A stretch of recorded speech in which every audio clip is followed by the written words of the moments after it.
VIP, we have a very special guest today. Listen, I've been watching the evolution of this incredible artist for years. I mean, she is an actress, singer-songwriter, CEO, goddaughter of the world's greatest KRS-One, if I'm not mistaken. That's what I heard. You know what I'm saying? I did my homework. No, hey, listen, I'm telling you, like, I'm like, I'll take this job serious. If Vina Love is gonna sit down with me, I gotta be official with my journalism skills. And yes, we have the one and only Princess of R&B, the Princess of Harlem. She is from Harlem, New York City. She's a real grown-up hip-hop alumni. She really earned that title. Vina Love is here with me. She's but before making an official global VIP, I gotta ask you 3 questions that's gonna qualify you as a global VIP. So hopefully you're ready. Do you own a passport? Yes. Perfect. Last country you visited? Damn, where was the last country? DR, yes. You was in DR? Yeah. Okay. What was that, like August? Okay, so if you, just for the record, if you visited a country and all you used was your driver's license, you're not really traveling. You need a passport. That's the only way it's valid. If you really got a passport stamp. So you want to be you got a stamp. And then this is a question. We fresh up on Valentine's, so I need to ask this question: vacation or girls trip? For Valentine's? No, I'm just saying, just overall. Which one you rather, a vacation or a girls trip? I'm not gonna lie. I'm gonna say a girls trip every time. Over a vacation? Yes. Yeah. Can I say why? Why? Please. Yeah. So I say a girls trip over vacation because I feel like a week with your man in one place get a little sticky after a while. Really? Like get tired of each other a little bit. Like you miss the homies, like you miss your friends. Like after a week though, like and then it depends on where you at. When it starts, like it starts in the middle, like day 3, it starts like move to your side. Second to last day. The second to last? It start getting crazy. Like the last 2 days is when like you come home and you're like, all right. Okay, so I feel like, but with a girls trip, I don't know, my girls trips is different than other girls trips. I go on girls trips with my family members. So like my aunts, my cousins, and it's all the girls and we really have a good time. Everybody know each other. It don't get weird. Nobody do nothing out of place or nothing like that. So I can see why some people would say a vacation over girls trip, but I definitely say girls trip. No, I feel you. So now that you broke it down, obviously there's more. It's more of a family, more of a vibe. You can understand you at a high level. A girls trip with random girls is scary. Because I've heard it. That can get sticky too. Yes, exactly. Real quick. Perfect. So welcome to Global VIP Pass. Thank you You're in the building now. You know what I'm saying? Appreciate that. So now, Valentine's Day just passed just a few days ago, so I want to touch base on that. Obviously, you're R&B, not beyond R&B, but one of your main fields of expertise when it comes to music is R&B. And so, how was your Valentine's Day? It was very calm. Really? Really, really calm. I think what I learned from like turning 27, you about to drop the age numbers and all that? Yeah. But the shout out to her, she's confident. That's how you know she like she dropped the age numbers and all that. Okay. But this is a good year. So that's my number. My birthday is October 7th. Great number. So I'm 27. And I really realized that I don't mind the calm. Like my career is the storm. So in my everyday life, the holidays, things like that, if I can have it be calm and just settle, I'm good. So I chilled in the crib. I didn't do no reservations, no traffic. I didn't have to wait for no food. Nope. I stayed home. My mommy, she made some meatballs from scratch. I'm Italian. Shout out to mom. Okay. Yeah, I'm Italian, Jamaican, Indian, Irish, and like. Wow. Okay. How does that work? Have you been to Italy? Have you tried? No. I can't wait. All right, so at Global VIP, we're going to get you there. We got connects up there in Milan. We'll be out there. We'll be out there soon. But yeah. But yeah, I chilled at home. I had a home cooked meal. Me and my man, we just chilled out, watched some movies. I got to sleep. So your man came to the crib, he met mom's ready, everything cool? Oh yeah, family good? We have like 2 years, yes. Oh, you have right. Okay, so perfect. So let me ask you this. Dating in New York City, a lot of people are afraid of that, right? So from your experience, what is dating in New York City like? Tell me what I did. My man from Jersey, y'all. So you went out of state? Nah, I'm not gonna lie. I love New York and I love the people, but I feel like our atmosphere and our environment is so rough and just so aggressive all the time that it's hard to really like sit down and like really vibe with somebody, feel like you can be yourself. Like it's the environment. It's really, really heavy. So is that much tension? Yeah, I feel like it's so much tension that people are like not comfortable being their true selves. So it's hard to meet somebody and really be compatible because nobody's really being themselves. It's just running and ripping and da da da da. And then it depends on where you at in New York. Like, what's your type? Like, you in the hood with it? You in the Bronx? Are you in Brooklyn? Are you in Queens? So Like, that makes these a big men are difference different. too? Yes. Yes, absolutely. Yo, that's crazy. All of these men are very different. Wow. Like, So what's the difference between a lower Manhattan guy and a guy from Yonkers? I would say Yonkers is a little bit more gritty depending on where he's from in Yonkers. Because Yonkers has different places. So if you're from where I lived at in Yonkers, you a thug a little bit and you're a little country too. So that's a difference. Like you gotta adjust to his way of living. He's not going to the corner store. He has to drive. So Yonkers is considered a country? Yonkers? To me, To yes. you? I live there. So I feel like okay. that the energy of people is like, I'm in Virginia. Like it gives me like real kickback. Like it's my hood, like it's real kickback. Whereas the city is more active, people are more hyper, it's more like, you know. That's crazy. So I definitely feel like it's very different depending on, that's why these questions is hard to do. I don't like dating questions, y'all, because well, you know what? I do my homework. perspectives. You're right, but I like Vina Love's perspective. So we speak from your angle, which is perfect. So now, when you date, do you go half? Do you let him pay, or do you pay? How does that dynamic work? It's not easy, that's. If you ask me on a date, you pay. If I ask you on a date, I'm gonna pay. Fair. Shout outs to every woman that stands on that. Yeah. You stand on business. She stands on business. If you ask, you take me out, and you handle that. I'll take you out and handle it. That's dope. All right, so I took some notes. I became a journalist in like the last 48 hours because Vina Love was coming. So I had to make sure that I have my I take my job serious. Global VIP. So now let's get into the music thing. You have a single, which is popping. I let my daughter listen to it. She had a great time listening to the record. Love that. Party. Talk about that because it has samples. It has some. I heard Mary J in there. I heard Cameo in there. I heard a few classics in the mix of all this new energy that you have. So how do you go about putting that together? Well, it's so crazy. Like the beginning of my career was like that Vine era, like when Instagram only had like 15-second videos and stuff like that. So a lot of my stuff was covers of other people's music from the beginning. And then eventually we end up going viral. We do a cover to Jay-Z and Maya. That gets big. So it's like, okay, here's the hip hop kid. She's a singer. She's doing samples. She's rocking it. This her thing. And then I decided to go solo, make my own music and things like that. And this was one of the first songs I made. So this was like, 2017, I would say? So Party was made in 2017. Wow, okay. It was made with a whole other producer. And I can't really remember exactly why we didn't like go forth with it. But like years went by, I'm in my own label now, and I'm just like, all right, what songs that I made years ago that I still love, that we can still do something with? Now that I have a new producer, shout out to Wells NYC, we could like rework a lot of the stuff. I wrote it, so why not just, make use of it? So that's what we did. I played him the original version I made in 2017. He did the beat over, we re-recorded it, and it was just simple math. Like, I love how you kind of like snuck that in there, label owner. Talk a little bit about that experience, since you have your own record label now. Like, how does it feel to be in that position? It's so crazy because I think people expect me to be like, I'm a CEO all day. And it's like, it wasn't for bragging rights and it wasn't for like, I'm going to sign this artist.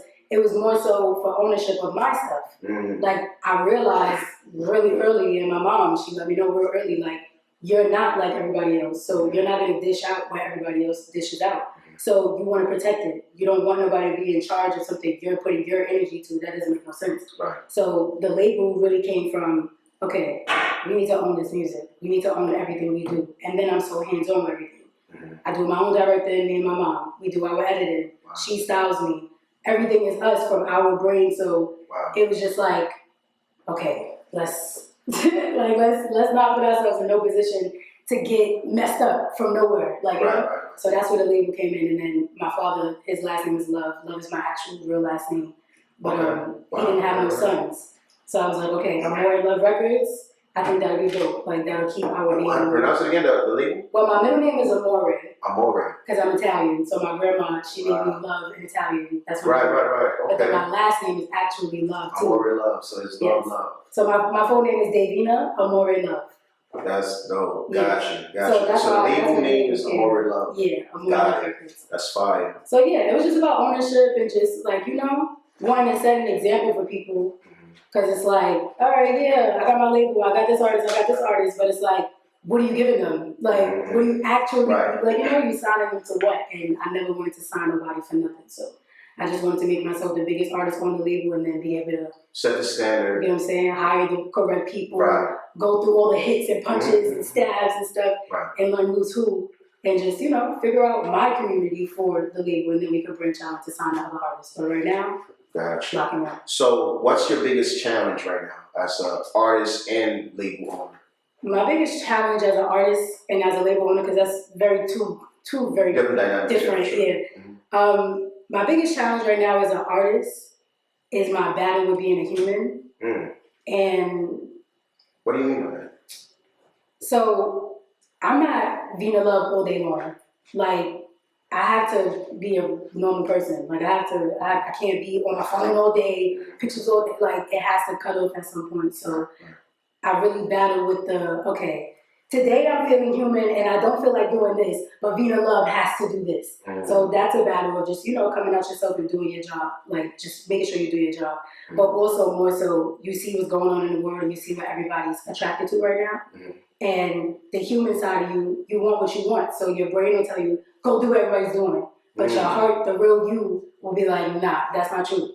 So you'll miss out on some things. You'll not go to certain events. You'll not intertwine with certain people. You'll not say yes to a check. You'll curb a lot of things because the human side of you is like, nah, we're not with that. And it's going to take a little longer for me as an artist because I'm not with certain things. But it is what it is. At least I'll still be myself. You know, I respect. You know, when I reached out to your manager, and I was just like, "Can I get a picture of Vina for the flyer to promote this episode?" And she was like, "Oh yeah, go to Instagram and pick whichever one you like." I was like, "Wow, the confidence!" Right? She was like, "Yeah, what you got?" It's almost like she knows everything has a purpose on your page. Yes. Everything on your profile serves a purpose in this. So I was just like, "Wow." So when it comes to that, right, just having originality, how important is that for you? Very much so, because I'm from Harlem, so it's easy to get sucked into being like everybody. It's easy to not stand out. And I feel like my energy alone stands out in a room, and this is not me being cocky, but I'm not going to use the word humble either. Google the word humble. Tell me if you like that definition, because I'm sure you won't. But I will say that I've come to terms and accepted the fact that my energy does do a lot. So I would want the fit to match. I would want the manners to match. So, you know, that's my originality, just being myself when I walk in the room. And I feel like the outfit has to go with that. No, that's dope. And, you know, you always, no matter where you go, I always see you on point. You always conduct yourself at a high level professionally. Like, how important it is for you to have the team that you have? It's really important. You want people to represent you. Like, yeah, you get into that realm of like, I'm an artist, I can do it myself, I don't need nobody. And you don't, but it helps to have somebody speak for you. It makes people take you a little bit more serious when they're not speaking in your face. People get so comfortable and they become entitled. They feel like they don't really got to do business with you. But if it's somebody representing you that know how to talk for you, they know everything about you, they know what you will do and what you won't do, the conversation comes off a little different. They're trying to get something now. They're fiending for it. True. So I feel like having a team is really, really important. However, I am not opposed to having only 2 people in the team because sometimes 10 personalities at one time, that's not the right personalities for each other. It becomes sticky. So you have to do a lot of pulling in, pushing out, pulling in, like a lot of trial and errors. And I would say that's a challenge as a label owner, I guess. Like that's one of those challenges of like having a consistent team. On the production side, we good, but like publicist wise and marketing, and, you know what I'm saying? Like there's so many other things that need to, and you know, you got publicists that are good for rappers. You got publicists that are good for singers. Like, you know, it's very different. So it's just about coming back to an artist, knowing what you want as an artist, what you want to be perceived as, and then reaching out to those proper people to make it happen. But it's a lot. How's the music culture in New York City? Tough. It's tough right now. I feel like we got drill music, which I feel like I'm never opposed to a new genre of music. Like whatever, everybody like what they like. But I feel like it's taken over so much that the real music vibes like is not being checked for as much. So when you listen to the radio, you're hearing a lot of like the mainstream artists, and if you do hear underground, it's like a lot of the drill artists. So it's like even on the radio, it's a consistent, you know, of the same people all the time. So you're being pushed these same people over and over again. True. And then there's these underground artists that aren't making that kind of music, but they got some heat that's not getting no attention. So unless they take all their clothes off or like, you know, which I'm not opposed to that either, but everybody got their own thing. But I just hate that people feel like they have to cross themselves to get noticed. Yeah. And that's what it feel like in New York. So New York, because in Atlanta, it's a whole different culture. You know, basically almost any other city outside of New York for the most part. Literally a different place. It's just a whole different culture when it comes to the music scene. I just noticed that in New York, for some reason, it's like you said, it's exactly how you broke it down. And I also noticed it seems to be like a R&B female singer starter pack. Because for the most part, a lot of R&B female singers have the same aesthetic when it comes to the presentation. But when I see you, I see a very well put together package, because you don't overdo nothing. You do just right. Like it's like, even I'm confident to even show my kids, like, hey, check out this video by Vina, because I know you're not gonna be there doing the most, right? So the R&B scene in New York, or just in music period, how do you feel about how's that playing for you? I'll be honest, I love my R&B girls in the city, because I've tapped in. I'm not a weirdo. Good. I know who's who. I know what's what. If you don't know me, maybe we just haven't, come across each other. But for the most part, I know most of the R&B girls in New York, and I love all of them. They're all talented. They all have their own vibes. Everybody is just them. I don't see one R&B artist and be like, oh, she sound like this girl. Like, they don't give me that. Everybody's, tapping into being themselves. So that feels good. But where's the recognition? You know what I'm saying? Right. These girls don't want to be perceived as what other artists want to be perceived. They want to be themselves. And it's hard to break into a world where, just being yourself is enough. So a lot of R&B singers, they tend to just, fall back or fall into other things, compromise themselves for, but then you got other girls that are just like, nah, this is me. Take it or leave it. And I'm one of those girls.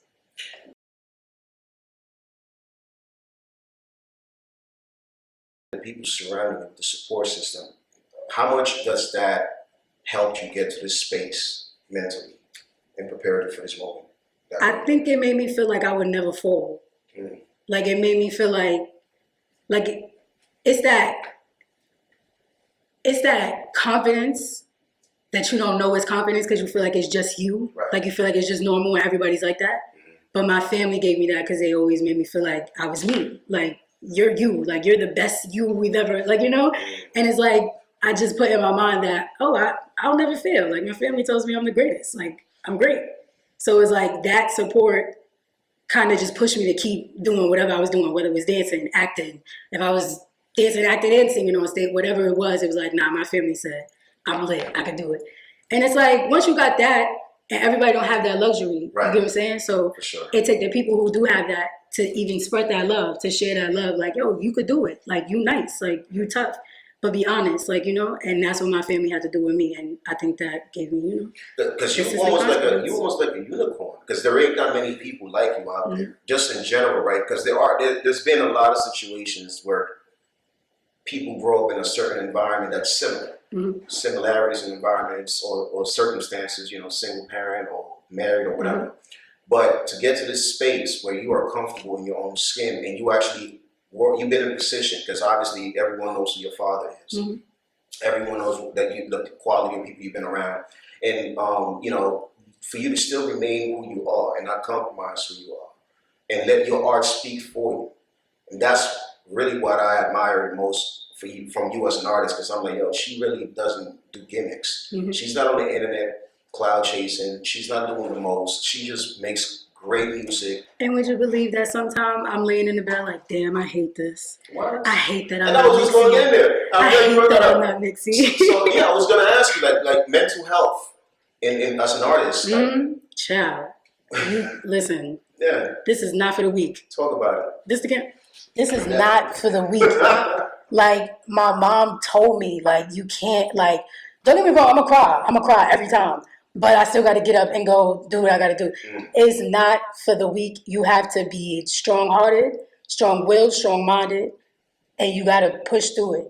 You have to push through it, because starting something this big, this crazy, and not finishing it is crazy to me. I can't imagine it. So mental health wise, you sitting in a crib like, damn, maybe I should relax today. Maybe I shouldn't. I'm chilling too much. I'm bugging.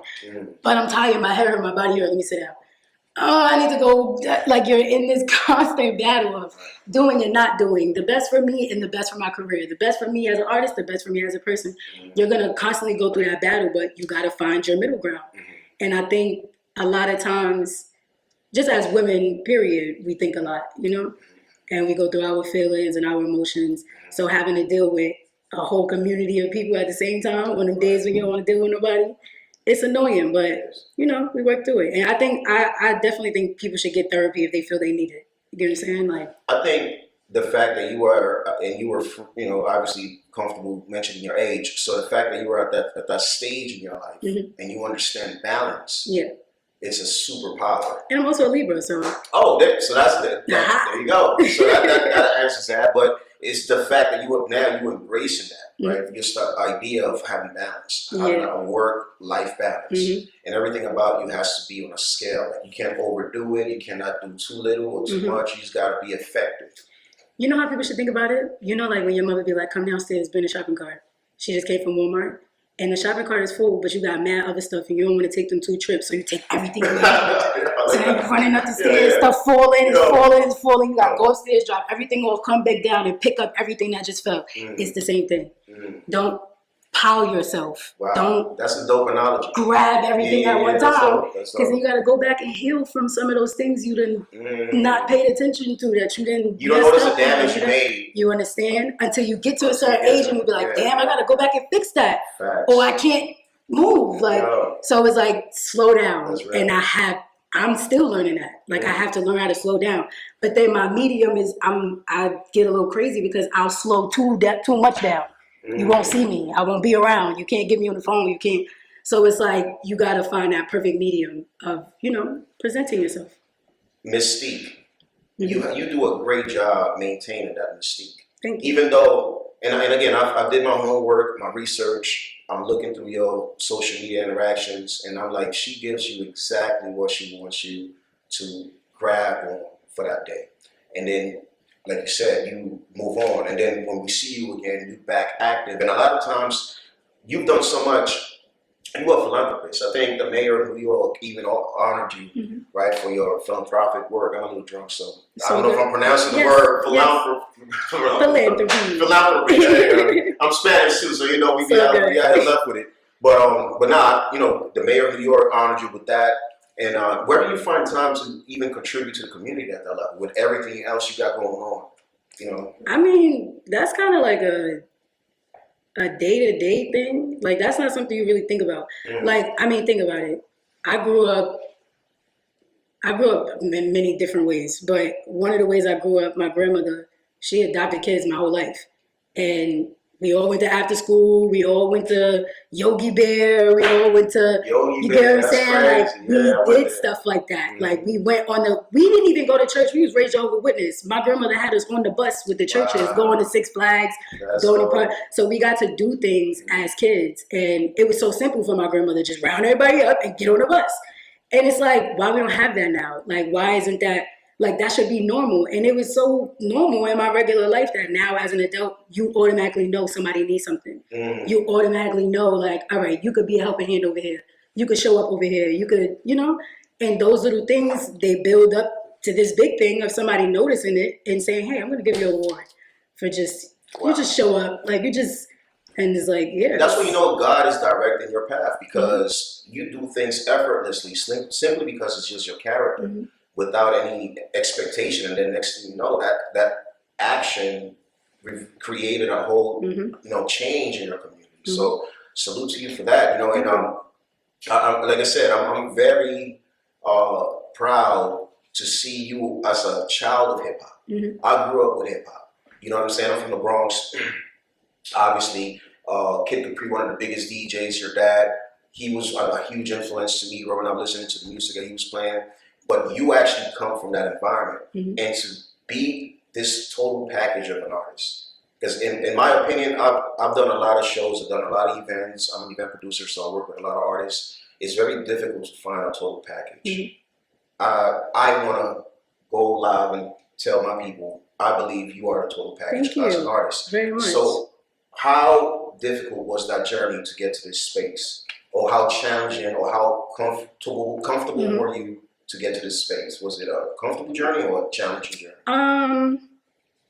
It was comfortable. Like, my journey started at 2 years old. I started dancing when I was 2. So I would say from there up into the ending of high school, the journey was pretty smooth. Like, my mom put the pieces in place for me. Like, dance school, this is what you're gonna do. And it was like, okay, bet, I'm with it, let's do it. And it worked for me for so long.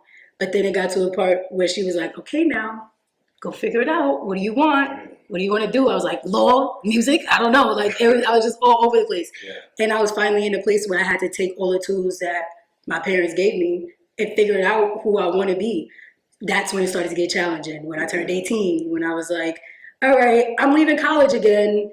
Like, I dropped out of college twice. Like, it was crazy. And my parents was looking at me like, girl, you better figure this out and figure it out fast. But I always was like, all right, I was always trying to figure it out. So after a while, it did become really challenging. I think when I turned like 25, that's when I was like, okay, this is who I want to be. Okay. This is how I want people to perceive me. This is who I am. And now it's extra challenging because I'm growing through that stage right now. Like, I'm dead smack in it, and I'm still trying to figure out, like, I know how I want to be perceived, but how do I present this to the world? And they actually take it in, like, actually enjoy me and actually enjoy, like, what I'm bringing to the table on top of everything that's being pushed in their face within the industry. So it's a bit of a challenge now, but I'm okay. What's Vina Love's studio routine? Oh, it varies a lot. It varies in what terms, as far as the quality of music you're gonna record that day, or the way you're feeling? Yeah, like the way I'm feeling. Like, if sometimes I come in the studio and I can make 4 or 5 songs, and I'm lit. I know what I'm doing. Sometimes I come in the studio, I don't know what I'm doing, and sometimes I'm going there to specifically do something. But every time I'm just like, the person I am in the studio, I don't even think people know that I'm that person. I don't even think they can imagine that that's who I am. So what space do you I'm like a total opposite person. What? A total opposite person. In my mind, I'm a dude. Like, when I'm in the studio, I'm a man. Like, this don't look like this. Mad backwards. And just, everybody shut up. And it's dark. And it's giving dungeon. And I don't know. You in a lock session. This is the locks. Jadakiss, this is what we're doing. And it gives off this, like, real, like, what is she about to do? What is she doing? What is she doing? Right. And I love that. Like, I love that feeling of that feeling of suspense. Like, it feels like a movie a little bit. Right, like, it's so dark and smoky in here. Like, I love it. So me in the studio is definitely a total different person, but it's fun though to just experiment. Like, I don't know if I'm a rap. I don't know if I'm a sing. I don't know if we're just gonna make a beat. Like, I don't know. But whatever comes out at the end of that session, I know I'm gonna love it. And your creative process, I've listened to obviously listened to a lot of your songs. They're very diverse. There's a lot of diversity there. Party is a whole vibe, but I can see us at the barbecue jamming the party, and then you have other records, that represent a different feeling, different genre. I've heard some pop records that you have. I even seen you spit on off the radar. Shout out to them for that platform. You dropped a few bars in there. But how do you feel about AI in the music business now? Because all of these qualities and talents that you have, eventually technology, right? And I noticed one thing about you. You are a thinker. You're a very smart woman. Thank you. There's a lot more to you than just music. That's why I'm asking you this question. And I think you're the perfect person to kind of like highlight this conversation, start this conversation about the music business, AI, technology, things like that. So how do you feel about that infiltrating the artist? That's the right word to use. I feel so many different ways. One, I feel why have music, if that's what it's going to be. Like, if it's just going to be all about AI, because music comes from a feeling of an actual human being, someone that God created, that has their own thoughts, their own feelings, their own experiences. So to take that and let a robot do it, that's like crazy in itself. And I feel like that's stealing also. Like you're taking somebody's whole identity and putting it in a robot and saying, go do what they do. For what? As you heard, they have songs with Tupac and that's what I'm saying. So now in my mind, I'm sorry, but in my mind, are you about to kill us all? Like that's how I start. Like I feel like it's a little deeper than what. Like you tapped into so. Like, are you about to bomb the whole world? Go into that matrix, but you get what I'm saying? So that's why these conversations be so hard to have because it's needed. It's needed, but it's like, who do you have this conversation with for people to actually understand what we're really talking about here? Like, because it gets so deep and we really need a space to really speak about these things because what are people going to do? Well, Global VIP is the first start. We're going to start here. And then the next question for you in regards to that, because I've heard that artists are using ChatGPT to even write songs. How do you feel about that? I don't know. Catch me in my notes. I don't know, It's crazy. I'm hearing that ChatGPT is actually out there now. Ghostwriting for a lot of artists. It's crazy. Like technology is supposed to be a tool, but not at that level. Like I agree with you 100% in regards to where there's good, there's bad. Where there's usefulness, there's manipulation. So if you're gonna choose to manipulate it, then okay, karma still exists. Like we got AI, but karma still exists, and you still get yours the way you deserve to get yours. So I feel like everybody should just be who they want to be. And receive whatever is meant for you to receive, and that's just what it is. Wow, you shout out to your team because you obviously have some great media training. You know what I'm saying? You really know how to articulate your thoughts. I don't think we can't even call it that. My mother just don't play with me. Watch your mouth. Don't embarrass me, and don't have these people looking at me like I'm crazy. that's ill. So now let me ask you in regards to your analytics on social media. Aside from the United States, what other countries is your music streaming at right now? Nigeria. So you getting a lot of spins out there, Nigeria. I gotta get out there. We gotta get out there. That's dope. And the fact that you even know that, because a lot of artists be like, yo, I don't even pay attention to that. Nigeria, United Kingdom, those are like my two. The two. Okay, and have you ever performed overseas? No, I've never performed overseas. Okay.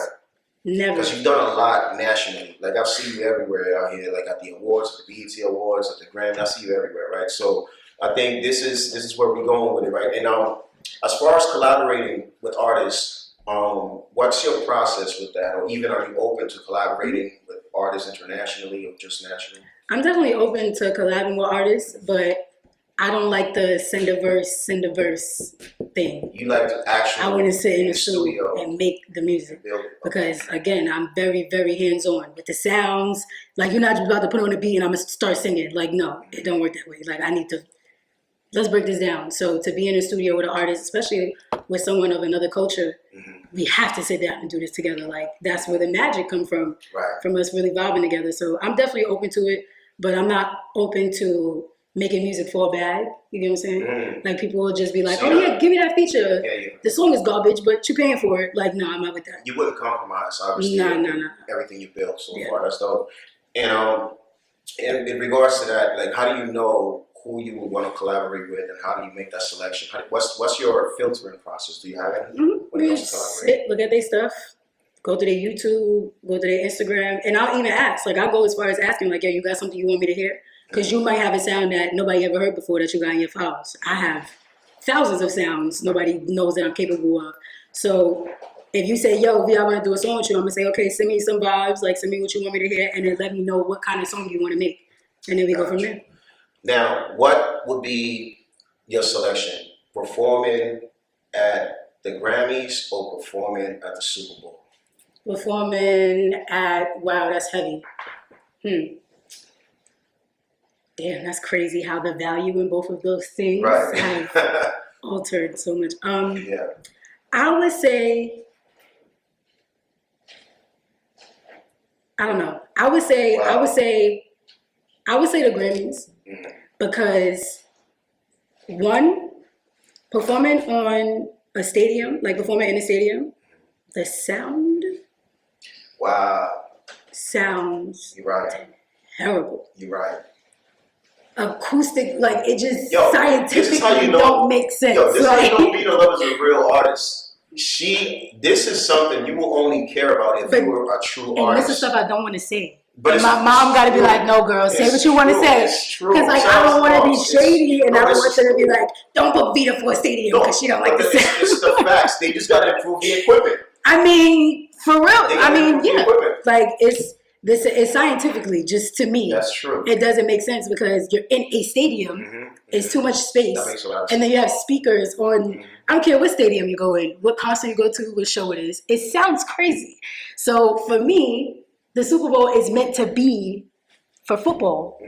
I don't think they're giving it that financial attention for the sound to be amazing for this great, beautiful, big show.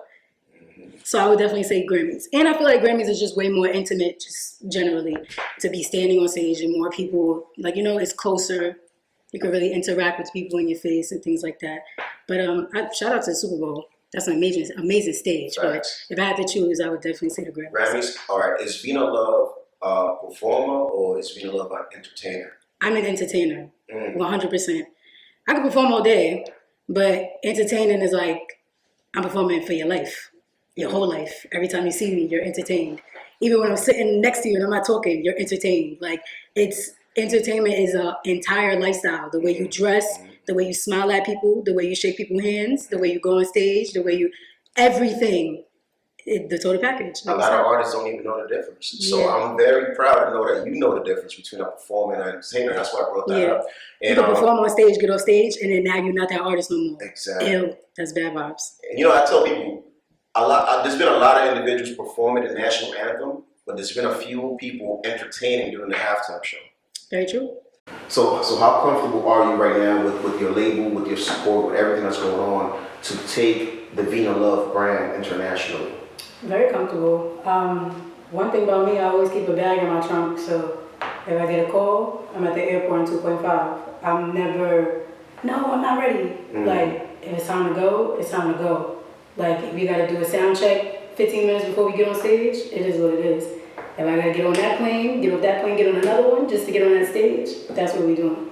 And I feel like a lot of artists have to remember we have to work hard. And I know we get discouraged by feeling like our resources aren't resourcing, but there's still other ways to do certain things. And sometimes you just gotta work on yourself so that you can deserve it and appreciate it and recognize it when it comes.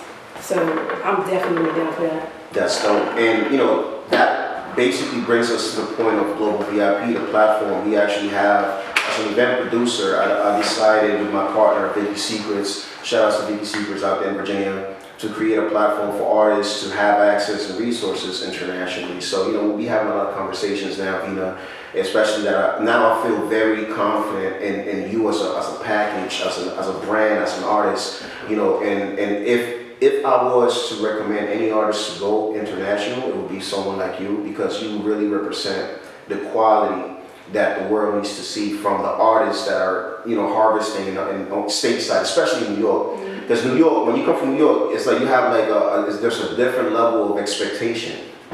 You know, do you feel that? Like whenever when you perform out the state, like when you go to different states, different cities, and they say, you know, Vina from Harlem, do you feel that little bit of pressure? Like, oh wow, like. I mean, I don't feel the pressure, but I know that the pressure's there. Like I don't feel like, oh my God, I got. So you're aware of it, though. But I know it's there because it's like, first of all, I'm already setting myself up because I'm the Harlem princess. So I'm already coming in like New York. So of course you're expecting that from me. So when I get on stage and I sing like this, you're gonna be like, what, girl? Like, where's the energy? So I think I bring it upon myself, but it is definitely there's an expectation there for sure. But you know what? For those of you that are watching, obviously you might not know, but Vina and I, we worked together. You were actually one of the first artists that headlined SOBs for my company back close to like 8 years ago. So it's been a while. But you were out there, you guys came prepared, you came with dancers, photographers, and stylists. You brought the whole entourage, and before you, mind you, I was doing SOBs for like 3 years, right? Just doing shows, even though we were doing very well. But I've never seen an artist come so ready. Thank you. And this is like 8 years ago. So I can only imagine the Vina today. At the level where you guys are at with the team and everything. But 8 years ago, I noticed, I'm like, yo, she really came prepared. Like you have your own camera crew, like an entire entourage was there. And that left me a great impression. And this is something that a lot of artists don't realize. Like just leaving your best foot forward, leading with your best foot forward. That's something you always tend to do. And who do you credit that to? Always step into a situation. My mom. Shout out to moms. Cause like, it's just certain things like, all right, let's say like outside of being an artist, right? When you raised by your mom, you know that when you go in the supermarket, it's certain things you can't touch, certain things you can't do. You know your neighbors, certain neighbors you get can't the talk lecture. to. You get the lecture. You know what I'm saying? Like, so you already know that there's certain things, just being raised a certain kind of way. So now going out into the world is like, all right, I know if I do this, my mother gonna be like, I know if I do this, my father gonna be like, so I just, that, their voices playing in my head all day. So it is, I give it to them for real. And artist development, you already surpassed that. You're in a space now where you're ready for the world to see what you got going on. I would love to have more conversations with you and your team, you know, as we move forward. But what does the world has to look forward to? Right now you're promoting Party, which is an incredible record. And what's in the future for Vina right now? The first thing I'm going to say is that I want people to expect me to be as versatile as possible.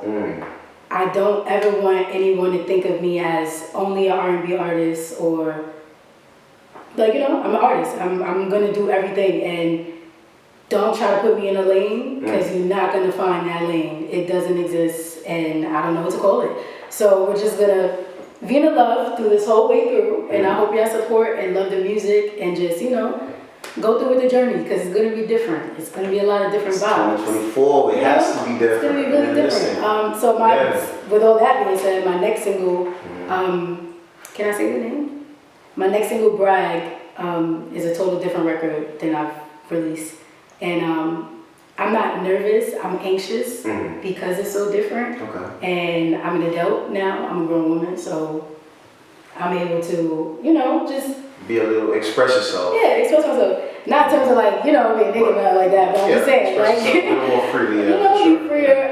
So yeah, I'm excited for that. And then I'm proudly, thankfully, finally releasing my tape this year with Wells NYC, and The Hood Marilyn Monroe is the name of the tape. Fine. I'm super excited. You have a date yet or no? No, I don't have a date yet. Okay. Just because I'm a perfectionist and I'm just really tedious. If you had a date, would that be extra pressure on completing the tape? I feel like because I'm gonna be like, oh my god, I gotta get this, I gotta get this, I gotta get this, I gotta get it. Right. Whereas right now it's like you just making music. Like we have our songs, and now we just impose making it the way we want, creating the story now. Like letting the story really shine through, because it's like The Hood Marilyn Monroe, like what do you mean? So it's like I want to give all those components of like the 1930s and 40s, you know what I'm saying? Like all that kind of stuff. So we're just in post trying to, you know, tie it all together. So I'm really, really excited about that because this is the project, my first project, solo. And I feel like I'm able to introduce myself the way I want to be introduced. Like I'm able to say like, okay, yeah, I have all these perceptions of me, but this is who I am. And this is who I'm going to be. And this is what I sound like. And this is what I want to say. And I heard this rumor, but no. Like, you know, like answer a question. Like, it's just, I'm just excited because I feel like I'm tying it all together. Love it. I love it, man. Thank you, Vina, for stopping by. Thank you for having me. And, you know, I hope to see you again and again and again. And I'm sure I will, because I'm definitely tuned in. I'm locked in with everything that you got going on. And I'm expecting you to really be the ambassador for this music thing for a lot of these artists out here, because you are, in my opinion, the embodiment of what a musician should conduct themselves like. I mean, the way a musician should represent the art itself. You know what I'm saying? You come with no gimmicks. Everything about you is official, authentic, original. Like I'm all in. I'm locked in. You got a fan of me. I support you guys, you and your team, whatever you guys need from Global VIP. We here, we on deck. Thank you very much. Salute to you. Salute. We out to Nigeria. Let's go global. Be outside. Let's get it.